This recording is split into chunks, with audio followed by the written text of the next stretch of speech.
And good afternoon, everyone. Thank you all for joining us today for our Women's Philanthropy Board Roundtable, highlighting the work of the Alabama Women's Commission. I'm Mary Elizabeth Hukai, and I serve as Assistant Director of the Women's Philanthropy Board. And for those of you who are not familiar with WPB, we are an educational outreach and fundraising arm of the College of Human Sciences at Auburn University. And this is our 16th virtual educational program that we've hosted just since this spring. We've covered a whole range of topics, and we have even more exciting programs coming up soon that we'll hear about at the end of the program today. We are delighted to have with us today Carol Sue Nelson and Sarah Skipper, who are going to tell us about their work with the Alabama Women's Commission. Carol Sue is an attorney in Birmingham, Alabama. She's practiced law for over 35 years, including serving as county attorney for Jefferson County, Alabama. In addition to serving on the Alabama Women's Commission, she's currently on the board of the Breast Cancer Research Foundation of Alabama and the Dean's Advisory Council for the College of Liberal Arts at Auburn University. Carol Sue lives in Brook with her husband and has 2 sons and 6 grandsons. Sarah Skipper has served as the Executive Director of the Alabama Women's Commission since 2007. She's a graduate of Auburn University with honors with a bachelor's degree in business administration and a master's degree in higher education administration. Prior to working for the commission, she worked for the Interactive Marketing Association in New York, and for Auburn University in Student Affairs. She is the mom to 4 girls. Thank you so much for being with us today. And Carol Sue, I'm going to turn it over to you. Hey, thank you. Thank you so much for having us today. Wish I could be there, but Zoom, I hope everybody's not zoomed out, but this is the best way we can do it. I am familiar with your organization. I've attended some of your programs and lunches. I know y'all do wonderful work and have great programs and mentor, and to have the fundraising ability that y'all have. I'll kind of compare that to what we're strapped with at the Women's Commission. And I also have to say, and I got to give a shout out to a few people I see. I mean, I went to Auburn many moons ago and grew up in Opelika, Alabama. So I see my neighbor up the street.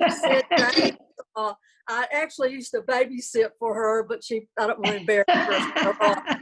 Much younger. And then I see Darlene Woodall. Darlene is my Opelika buddy, and I still see her sister once a year for sure, but it's so good to see my Opelika buddies. And gosh, I love Auburn and wish I could be down there with those of you right now that are there. But today, Sarah and I want to talk about the Alabama Women's Commission and tell you a little bit about it. I mean, we probably have some things in common as far as what our mission and purpose and goals are. Maybe at the end of this presentation, we can talk some about some ways we could partner. I mean, maybe limited, but at least work together on any kind of outreach or ways to help women in our state. I wanted to give you a little background in history of our commission and kind of explain who makes up the commission and some of the programs we've been able to put on. The Alabama Women's Commission was created by statute in about 1971. I think Governor Wallace had just taken the reins after Governor Brewer, so I don't know. I truly don't know all the background of what happened there, because the commission of the Alabama Women's Commission was in place, and its members were created by statute and how you become a member. And basically, it's called the Governor's Women's Commission. The governor gets to make appointments based on congressional districts. So I have been serving in the 6th congressional district, which is, the Birmingham area.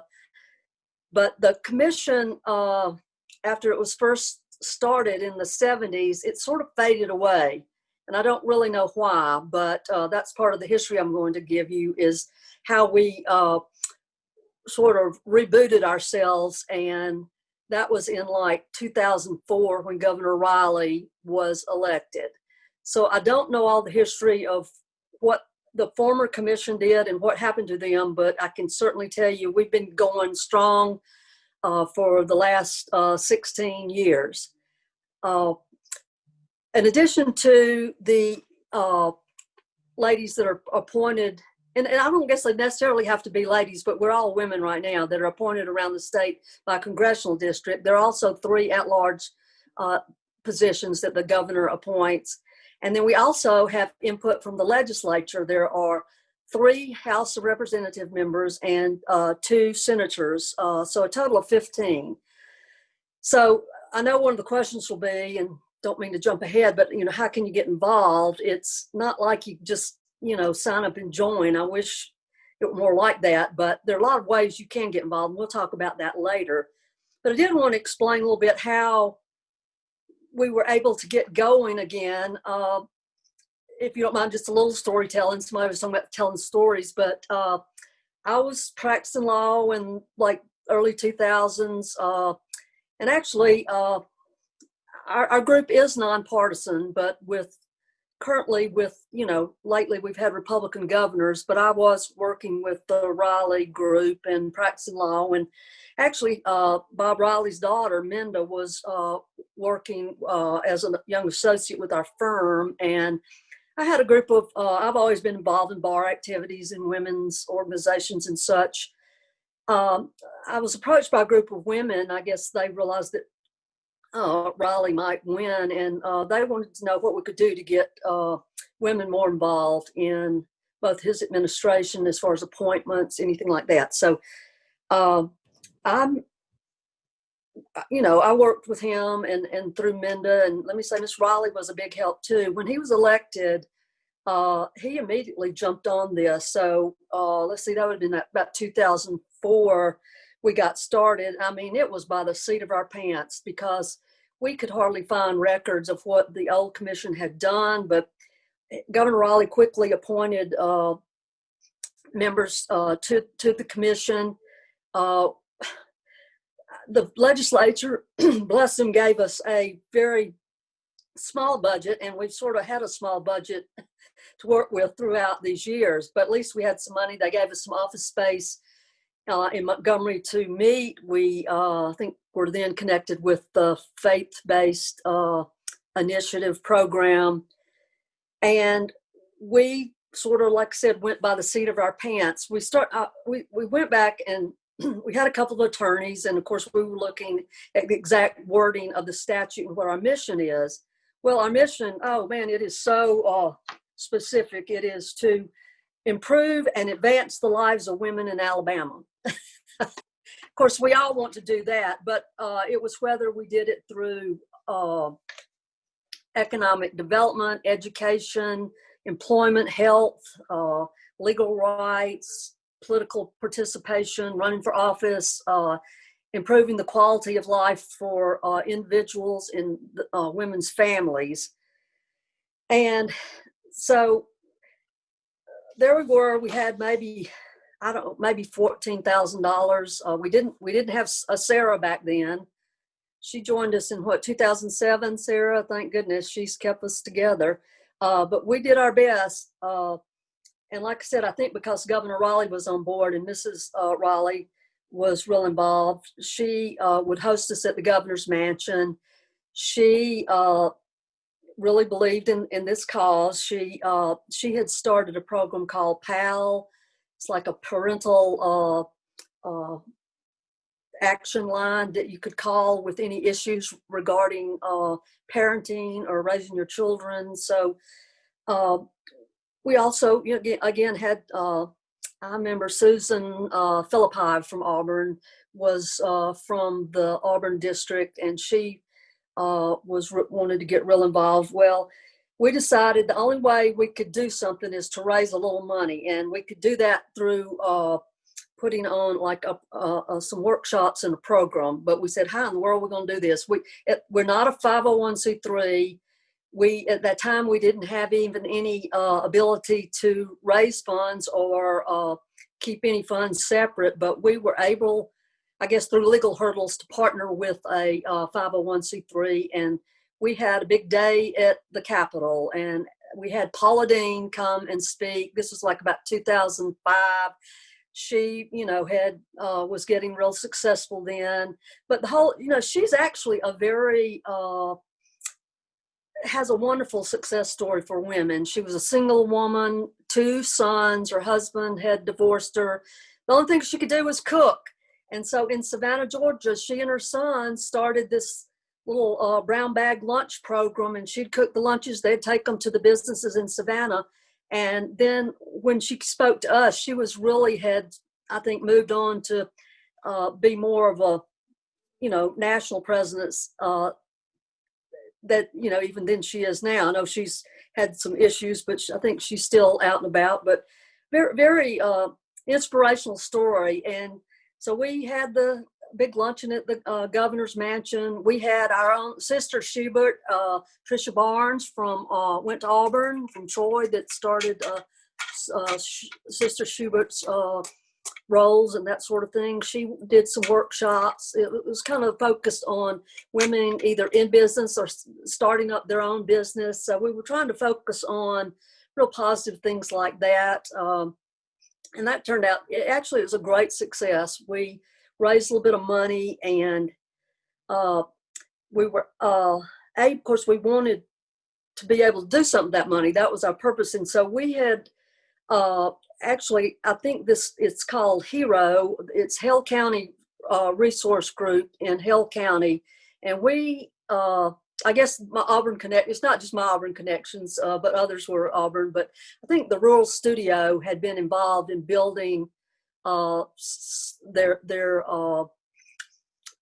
Hale County Resource Heroes building to help people in that particular area. And so we partnered with them and gave them all the funds and to work with lower income women in Hale County to teach them skills. We did workshops through Home Depot, helped us, and they all got like a little starter toolkit or something like that, just to learn to do basic home repairs, things that, well, I'll put it this way, that we take for granted. I guess we think men mostly do those things, but that was like one of our first big, not big, but it was big for us that we had actually done something and had raised some money and raised awareness about who we are. And then through the next couple of years, we, again, not having much money or resources, we created a website, which we have now, and it's much better than it was. We decided there was just not one particular thing we could do other than raise awareness of women's issues in the state. And we learned that there are so many wonderful organizations out there that support women at different phases and ages of their life. And Sarah's going to talk about a little bit about that. That's one of the things we focused on, helping women, whether it be like young mothers in their 20s, and then an older group like 65 and over.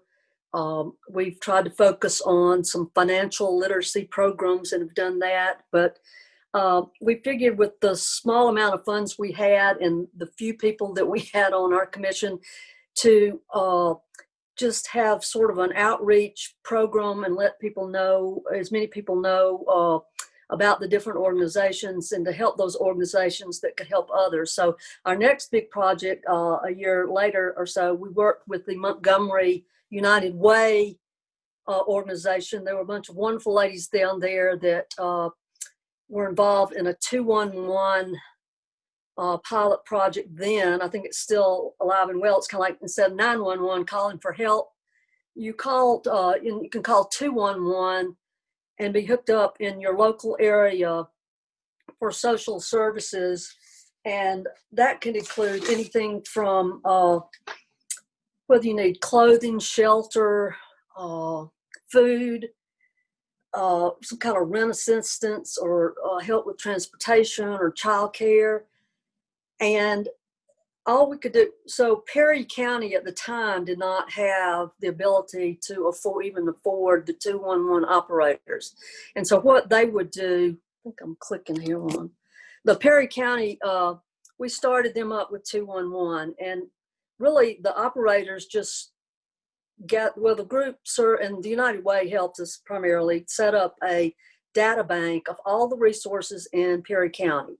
And for example, whether it be churches or, you know, the Rotary Club, the Lions Club, any kind of organization that could offer help for those in need. So we were real proud of ourselves doing that, and felt like with our few dollars, we stretched them as far as we could for that. And then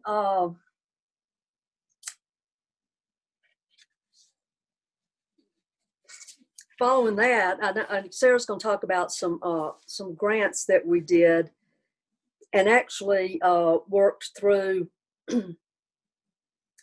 Auburn University has been awarded 2 different grants, and Sarah will fill in on that. And we're working with one for Auburn now, but with Alabama, University of Alabama now. Like I said, we've had financial literacy programs. We finally were able to amend the law, and that's what's been so nice about having the House of Representatives and Senators on our commission. The ability to even hold money and keep money or raise money through a function or put on a program was almost impossible to do. So we were able to amend the statute and have be able to put on an event and raise funds and keep it in a separate fund. It has to comply with all of Alabama law. And so we've been very careful about how we do that. And if we don't use it all, it does not go back to the general fund. We're able to put on programs. But so we've had from about 2011 until about 2016, the state gave us no money. So through raising some money and doing events, we were able to have, we call them impact programs. And they were generally in Montgomery at Capital City Club, and I think we've had 6 of them, but we always tried to focus on women in Alabama. And we've had our 2 congressmen from Alabama, Martha Roby and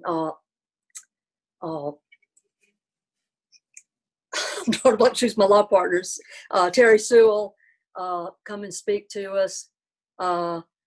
We've had the Supreme Court justices and some appellate court judges speak to us on a different occasion.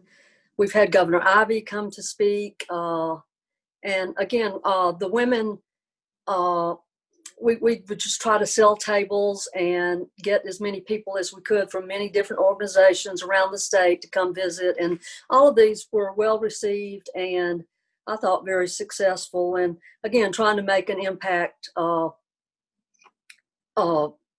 women moving forward in our state.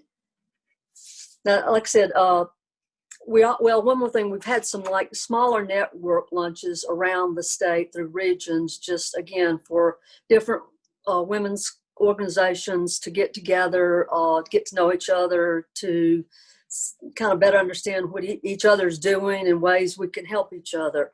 And Sarah's going to go into more detail, but I did, while we're on talking about women and all the strides we've made, and we've made a lot. I've graduated law school in 1977, and things have changed so much since then, but we've still got a long way to go. And I wanted to briefly talk to you about, I think that y'all wanted me to mention a little bit about women's suffrage, maybe at least from my perspective or our perspective or whatever, but I did make some notes on that. So let me, it's hard to believe it's been 100 years since women have had the right to vote. And I went back and started just looking at the number of women in the state, in our legislature and in our House of Representatives and Senate. And the numbers have grown in the state, but I'll go over a little bit of those. But what I found interesting was while the amendment was ratified in 1920 and gave women throughout the United States the right to vote, Alabama didn't actually ratify that amendment till 1953.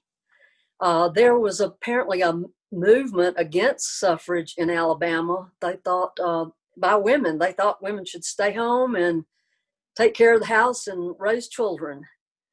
And anyway, in 1953, Alabama passed it, but that did not preclude women from Alabama from voting back in the 20s. In fact, one of the ladies I found interesting that was such a supporter of the 19th Amendment was a lady from Selma named Harriet Hooker Wilkins. And she actually, after the 19th Amendment was passed, she ran for and was elected the House of Representatives in the State House from Selma. And I just found that interesting that Selma, so really Selma has historic roots in promoting women's rights and Black rights, minority rights. The 15th Amendment gave Black men the right to vote in 1870. I just think it was like another 50 years later before women could even vote in Alabama. And another interesting story, not really about suffrage, but women could not serve on juries in federal court until 1966. One of the problems with that was the argument was, well, there are not enough restrooms in the courtroom for women. And oh my gosh, what if the jury got sequestered? How could we let these women, stay out overnight or something with the sequestered jury? But I can attest now, Montgomery has a beautiful new courthouse, but when I was practicing most of the time down there in the old courthouse, which is beautiful, a lot of the courtrooms were upstairs. And if we were in a courtroom and it was break time, I mean, I remember having almost go down to the first or second floor to even find a ladies' room. I don't, of course, now the new courthouse is just magnificent, but I can still feel the remnants of that. But that just amazes me because that was like 11 years before I graduated from law school. And here I was a lawyer, and it was just 11 years early. They did not even allow women to serve on juries, which I've just found incredible. And I started just looking at women that have filled different roles, and many of them would kind of be my contemporaries, either in law school, either being like the first federal judge on the bench, and we've had a number of Supreme Court justices on the Supreme Court, Sue Bell Cobb and Lynn Stewart. But then there was a lady that was actually worked at Cumberland Law School when I was there. Well, her office was there. Janie Shores was one of the first female judges on the Supreme Court. We've only had two senators, believe it or not, in the U.S. Senate, but they were by virtue of being appointed by a governor. When Hugo Black was appointed to the Supreme Court, he was a senator at the time, and so Governor Bibb Graves appointed his wife, Dixie Bibb Graves, to fill his term. And then Marion Allen, Jim Allen passed away in the 70s, and she filled his remaining term. And then right now we have Senator in the House, we have Martha Roby, which I hear she's not running. I guess there's some question if we're going to lose a district. So that's another thing. We need to get out there and make sure those census forms are filled out. And Terry Sewell, who, anyway, great lady. She and I were law partners at Maynard Cooper together for a while before she got in politics. But she's a dynamic lady and full of life. Very interesting. And then the third one was a George Allen in the 70s passed away. He was a congressman from, I think, the Auburn area. Oh, maybe anyway.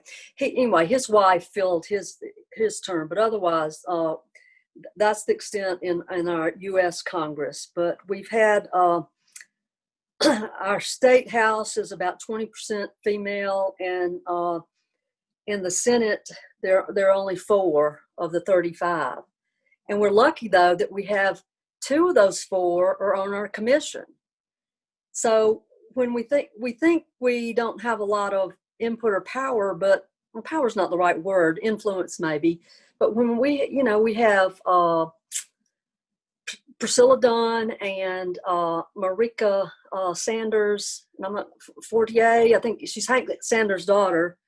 To have two senators, on our commission, and we've got some really dynamic females on the House side on our commission. And then we have one lady at large, Mary Sue McClurkin, who is retired from the House. So she really knows the ins and outs. So if y'all, that's what I'm trying to say. I mean, we might not have a lot of money. We don't have to raise money or throw around, or, we're trying to do the best we can. So, but if we could ever, if you ever need anything or have an issue that you want promoting, or one of the things we're supposed to do is make recommendations to the governor and to the legislature as far as any kind of resolutions or I guess even a statute that could affect or improve the lives of women. We found out that because we're bipartisan, we're not lobbyists. I mean, we really have not, other than we've supported some resolutions, like I think recently there was a resolution to place a statute of Helen Keller on the lawn at the Capitol. So we've done things like that, but that's not to say we couldn't support some legislation. But as you know, politics can get really bipartisan, and so I don't know. We have just not really done much of that. But so really with that, I just wanted to say, I mean, I'm just thankful for Sarah coming on board. We finally had enough money to pay her, not nearly enough to serve as our executive director, and how we function without her, I do not know. I just want to say we've got a lot of wonderful, committed ladies that are committed to serving on this commission and trying to improve the lives of women. Women face so many issues in our state, in all states, and it just seems so much falls on women, whether it's raising, children, employment, taking care of family. I mean, it hits at all ages, and anything we can do or help you guys do to partner with other groups, or put forth our cause, like I said, is just to improve the lives of women. We'd love to do that. And with that, Sarah, I'm going to turn it over to you to tell a little bit more about some of the grants and studies we've done, and some more positive things of what we've done and what we can do, and how maybe more people can get involved. Thank you. Yeah, thanks, Carol Sue. And we'll take some questions at the end. So if anybody has any questions, we'll try to circle back at the end. You guys can remind us. Thank you, Mary Elizabeth and Kim, for allowing us to present and share a little bit about what we do. And it's fun to see some friends. Carol Sue has some, and Felicia Long was a college friend of mine, so also an Auburn grad. So it's fun to see the connections, and super involved in Montgomery too. So I'm going to try to just explain a little bit about some of the grants that the commission has done. So as Carol Sue has mentioned, we've had some funding when it was rebooted back 2004, 2005. The funding was a little bit more available then. And so back then, The first grant that was awarded to 2 faculty members at Auburn, and that grant focused on women with children aged 1 and younger. And the purpose of that grant was to study what are the issues impacting that population and what are best practices, how can we better serve those. It goes back a little bit to what Carol Sue was mentioning. So we have this broad statute that says, we're to serve women in the state of Alabama and advocate for them. And the focus of the commission since it was rebooted under Riley has really been to educate, to make aware different agencies that we partner with, and to study. So we'll take the research that we're able to fund and then pass that along to other agencies. I often tell people we're not a doing agency. We don't have the statute ability to go out and execute this project and that project. That isn't what we were created to do, but we're created to gather information, to share information, to educate on issues. And then we take that to different partner agencies or organizations that we work with, and we collaborate and hopefully are able to really make them aware and give them the information they need. And so in the case of this study that we did back in 2007, the 3 main issues that were the most significant out of that study were the diagnosis and treatment of postpartum depression. Again, you're talking women with children age 1 or younger, the lack of equitable access to high quality childcare, which isn't surprising, and then the high rates of infant mortality. Those are kind of the 3 issues that came out of that study. The most concerning and the most significant at the time was on postpartum depression and how that also related to infant mortality rates and the tie there.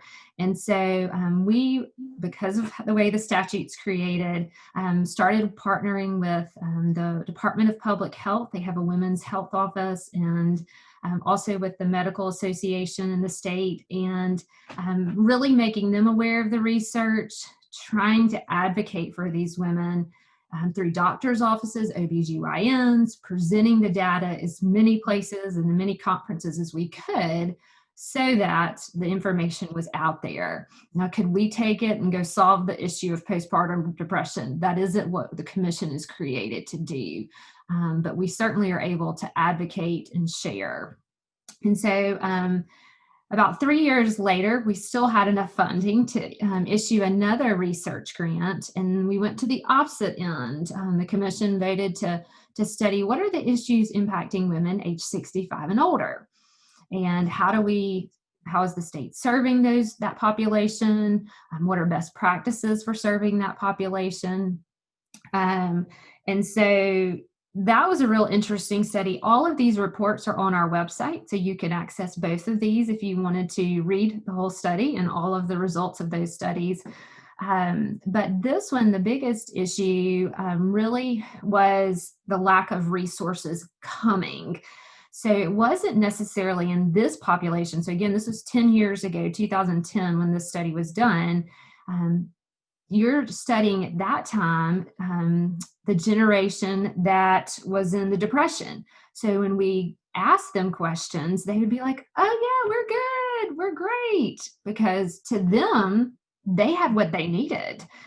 But the concern was 10 years down the road, 20 years down the road, you're getting into a different population who might say, wait a minute, we're demanding more. And so it was the lack of resources that would be coming, and really even to the point of staff and people going into this field and working in these hospitals or nursing homes.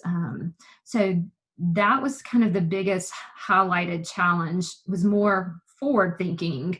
Again, we shared all this information with the associations that this might impact, and Department of Public Health. We work closely with them.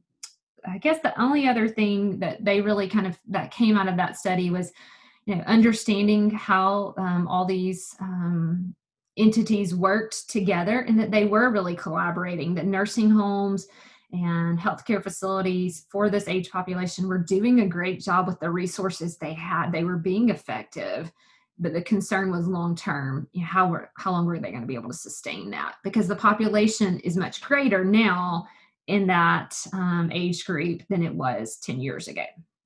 So again, that study is there. So you kind of got two different spectrums. And then the gap where we had some funding issues from the state and weren't able to secure funding from the general fund, the commission focused a lot on, like Carol Sue said, on financial literacy. And I know you guys have done that too, Mary Elizabeth and Kim. And so we were kind of, doing panels and education. We didn't have the ability to do the research part of our purpose, but we were able to do the education part. And so we worked on that for a couple of years. There's some information on our website too, some infographics that are great about financial literacy among women in the state.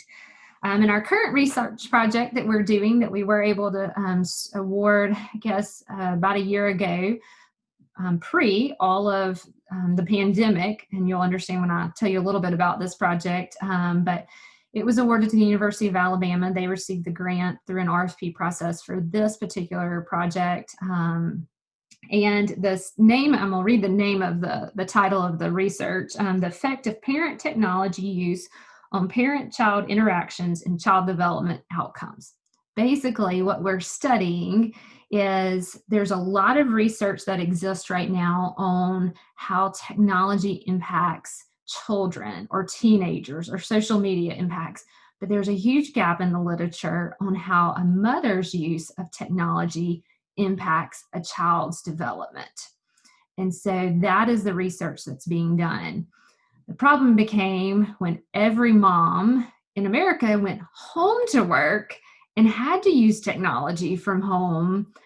How do we still do this study with that as a variable?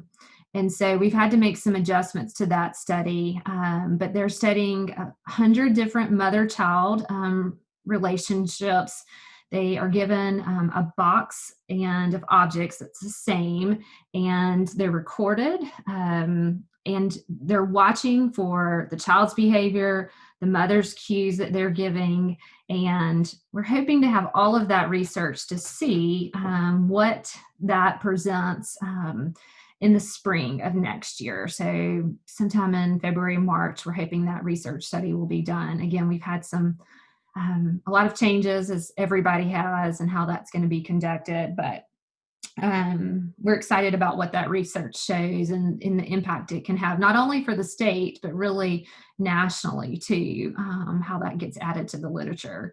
So the other thing that Carol Sue mentioned, so we have this part of the commission that does the research and the study of women's issues so that we can put this out there to other groups, but we really do partner with a lot of other agencies across the state, and they're the ones that are working with women that we want to know what are those issues that you're seeing.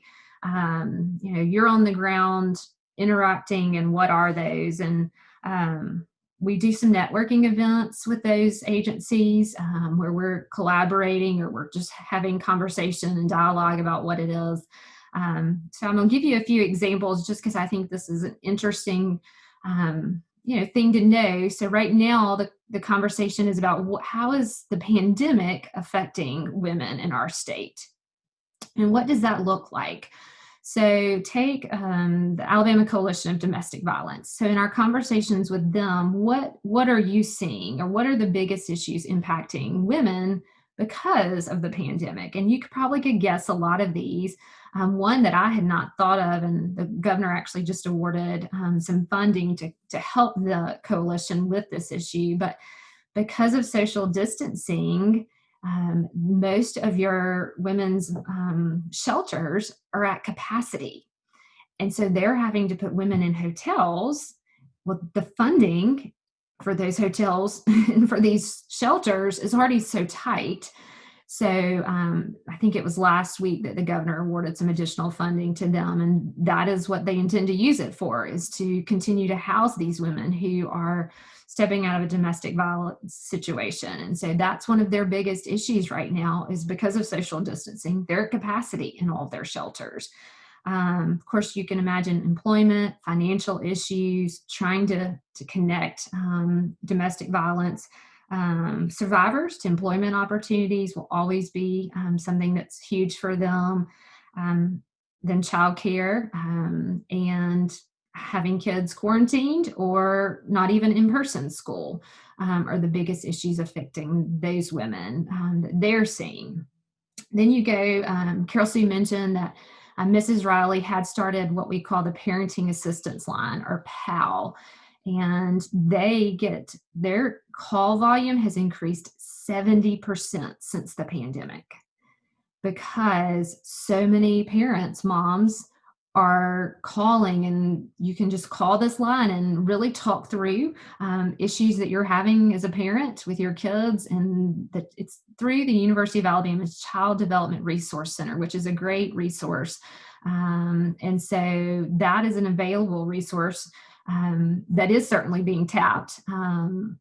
Then you've got the mental health issue. We actually have a call next week with the Department of Mental Health and the Alabama Department of Public Health, trying to make sure that the resources are there for women with mental health.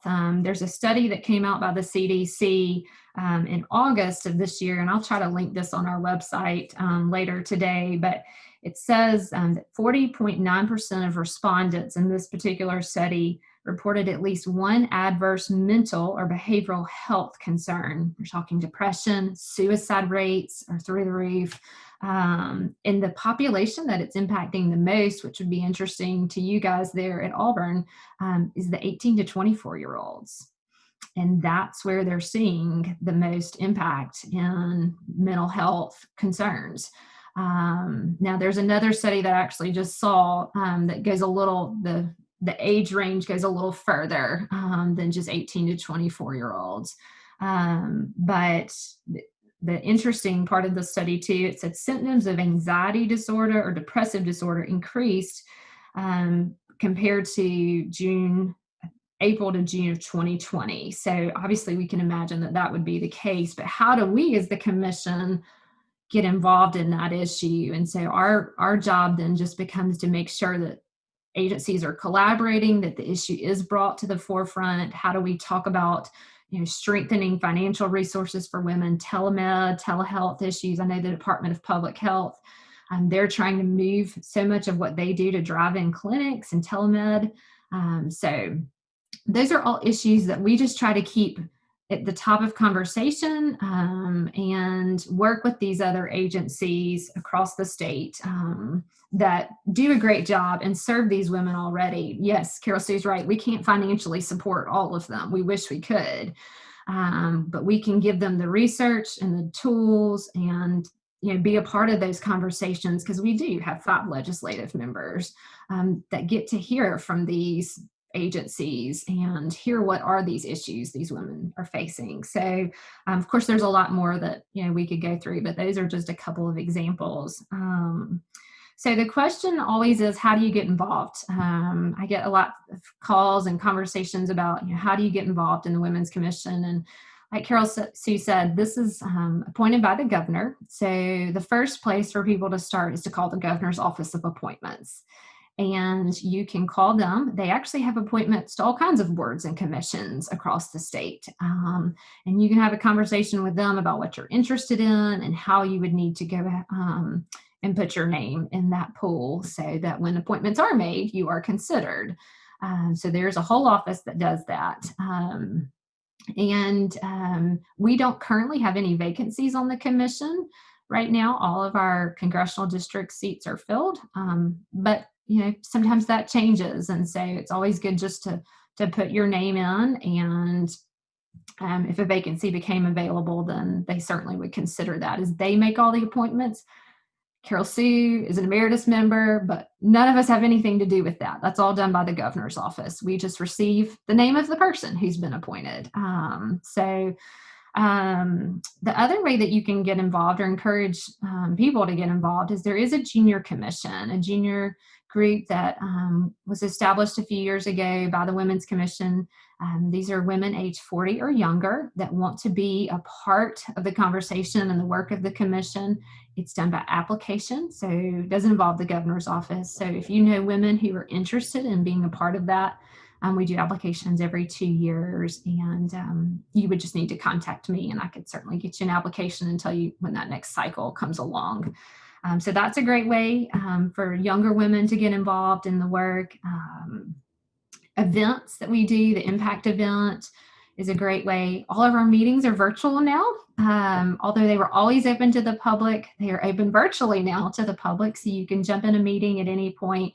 We are required by statute to meet 3 times a year. Typically, we meet 4 times, either in Montgomery or Birmingham, usually at the State House while the legislature is in session, but other times in Birmingham too. And all of that is posted and available, or you're welcome to contact me at any point, and we can give you those dates.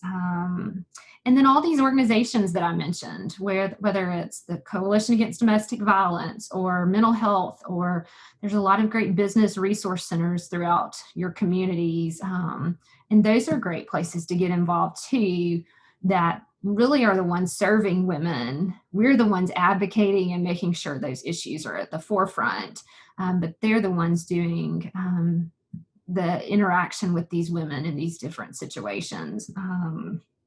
So 2 ways to get in touch with us. Our website is alwomenscommission.com. So that's our website. And then also my email is on that website. And so either way, you can reach out to us. We'd love to hear other issues. There was a question that was submitted, and I'll read that question, and then we can take any others real quick before we have to go. But the question was, how do we get more young women involved in the health, in the health of their children? Children shouldn't be facing adult issues. And Carol Sue can jump in at any point too and address this. But as I was thinking about this question, I have 4 young kids, and I always think about, as the commission, we can't, again, do anything about this particular issue. We can educate that this is a need, a concern, and we'll certainly add it to some of our conversations. We're having conversation with the public health department or mental health or pediatricians throughout the state medical association.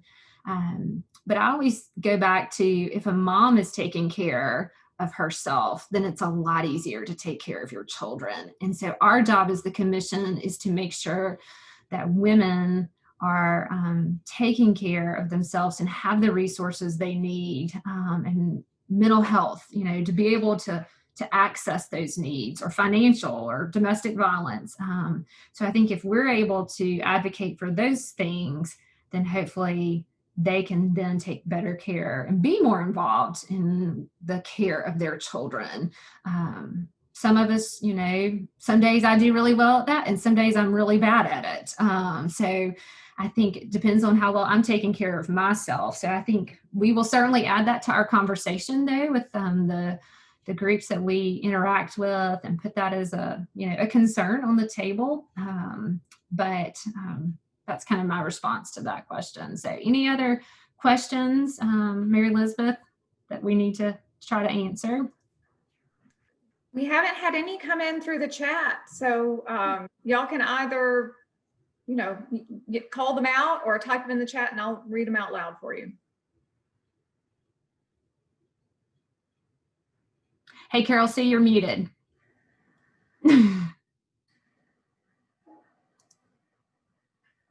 Hold on, I'm trying to unmute her.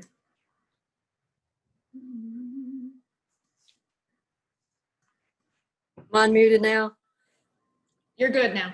Thank you. Well, this just becomes from an age perspective.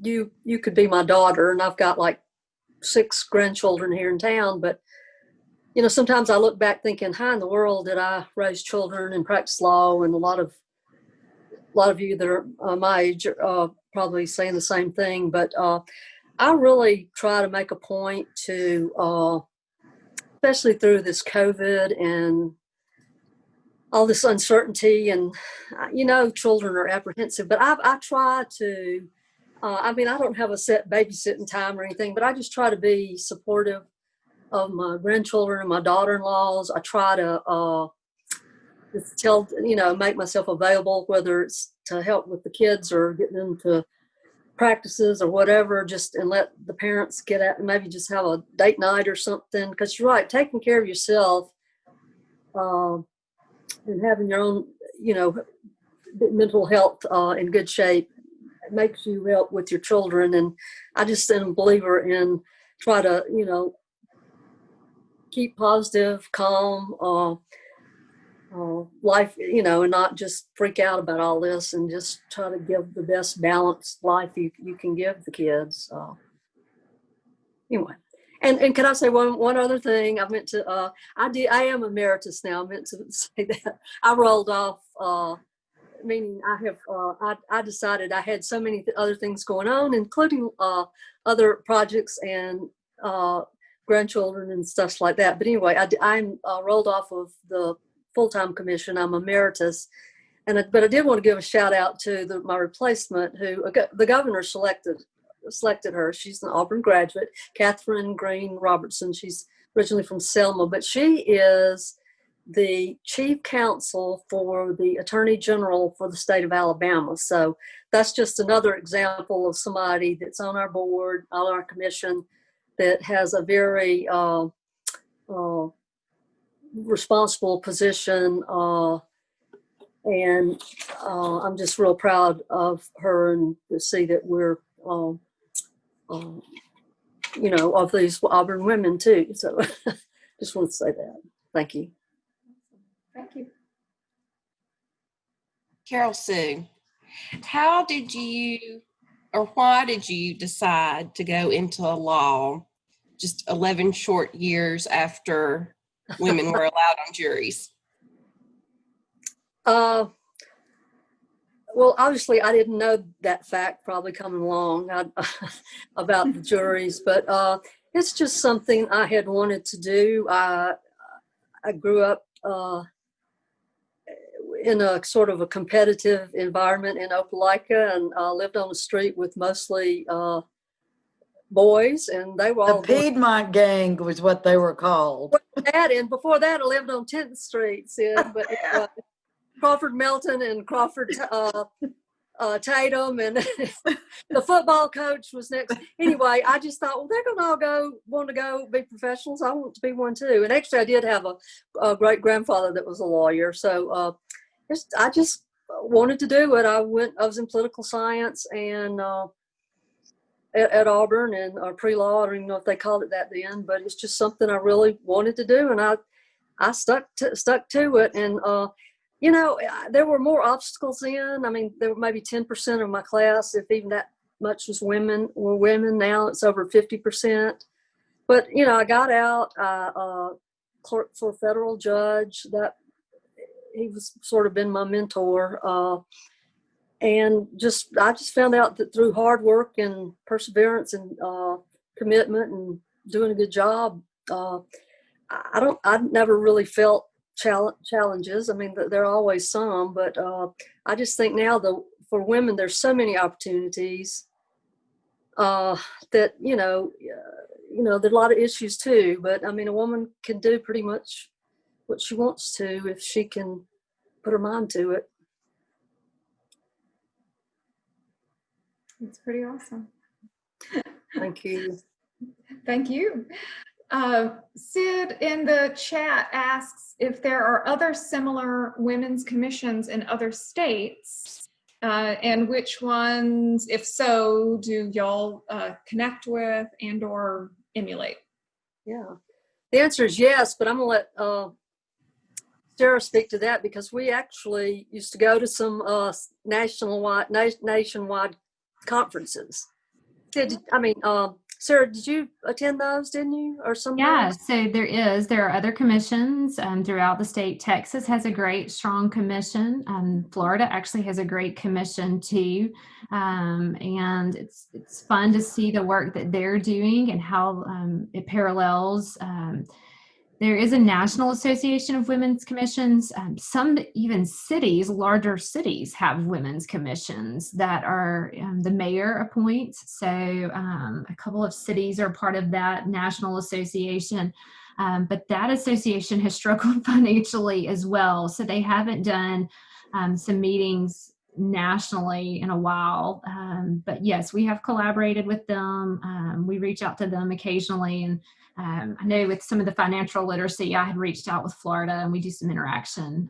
But they're all funded differently. They're all set up differently. Obviously, however, the governor in those states or the mayor in a city, that will all depend, but they do exist, and it's fun to look at what they're doing. And some are much more political, like Carol C was saying. We really try to stay nonpartisan, and some that are political last for a little while, and then you won't see them for a little bit because they were defunded because of the political nature of what they were doing. So, you know, when you're set up by the governor, you try to stay non-political so you can continue to have funding year after year. So you do have to be careful with that. So they come and go a little bit because of that, but hope that answers that question. It does. Thank you. Hey, I have a little tidbit for everybody on the call. Bit of history with regards to women's suffrage in Alabama.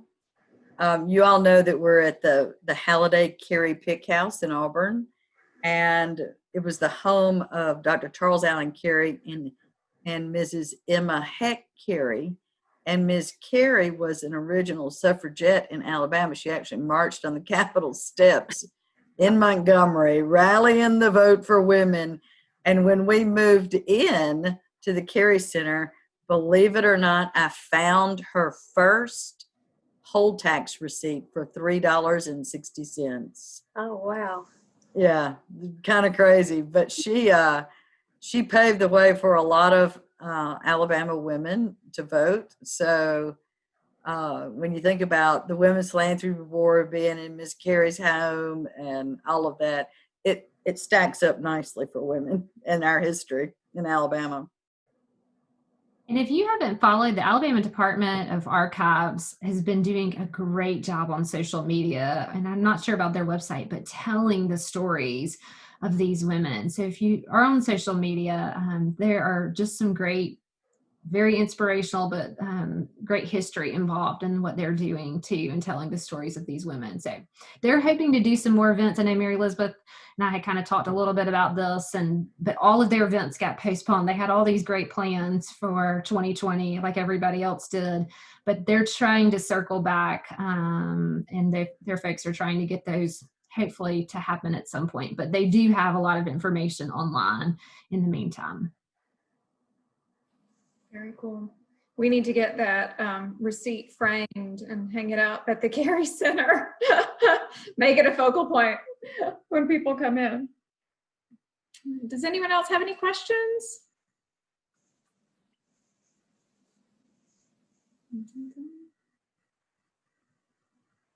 All right. Well, thank you, Carol Sue and Sarah. I enjoyed it.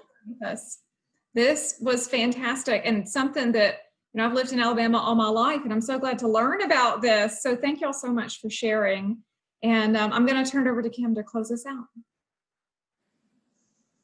Yes, thanks again, Carol Sue and Sarah, for sharing your time with us today. It was fascinating, and I'm looking forward to learning more and seeing if there are potential ways that we can partner with the Alabama Women's Commission throughout the state. If you have your calendars next to you, or if you have a pencil, I want you to write down some dates. So our next event is next Thursday, the 24th at 11 o'clock. We're going to be featuring the Alabama Girls Ranches. So talk about, you know, trying to help women. This is helping some future women of our state. And that will be next Thursday at 11. Then on October the 7th, we're going to have a presentation on the Auburn University Arboretum, which is a gym right in the middle of campus, if you are not familiar with it. Then October 14th, we're going to have the Jewel Collins Smith Museum of Art. They're going to be talking about the art museum and specifically about women's contributions in the cultural world. So that should be fascinating. And then on Monday, October 26th at 6 o'clock p.m. is going to be our big fall event. And we will be making a big announcement about that next week. So please stay tuned. And then we've already got something planned for November. We're going to do an estate planning basics roundtable on November the 10th. So please make plans to join us whenever you can. These events are made possible because of the support of our about 200 individual members and 25 business and corporate partners. And so to our members that are on here today, it's wonderful to see you. Thank you so much for supporting us so that we're able to provide programs like this. So, Kim, thank y'all. can we also mention the Cary Center Nonprofit Summit, which will take place on Tuesday, October the 6th. And again, that's going to be a virtual summit, as if everything we're doing is. But we're featuring Coach Bill Curry and Echo Garrett in the work that they have done together and collaborated with for the Orange Duffel Bag Initiative. That morning we'll have 2 concurrent sessions featuring Burton Upchurch and Ben Moser and Jennifer Shawwall. Burton, is the director of the Community Foundation in Montgomery, Central Alabama Community Foundation. And Ben and Jennifer are with the United Way in Twin Cedars in Columbus, Georgia. And then we also will feature Dina Little at 10 o'clock along with Chad Dubois. They are nonprofit leaders. And then at 11, from 11 to 12, Coach Curry and Echo Garrett. But Brittany Branyan, part of our team here, and Lynn Strong, they are spearheading that summit, and free, open to the public, virtual, Zoom, inspiring for all of you who are either in a nonprofit as a professional, or I'm sure we all work with nonprofits either as volunteers or board members or philanthropists. We'd like to invite you to that as well. All right. Well, thank you very much. We hope to see you several times over the next month or so. Thank y'all very much. Thank you. Thank you. Thank you, ladies, so Bye. much. Good to see y'all. Good to see you.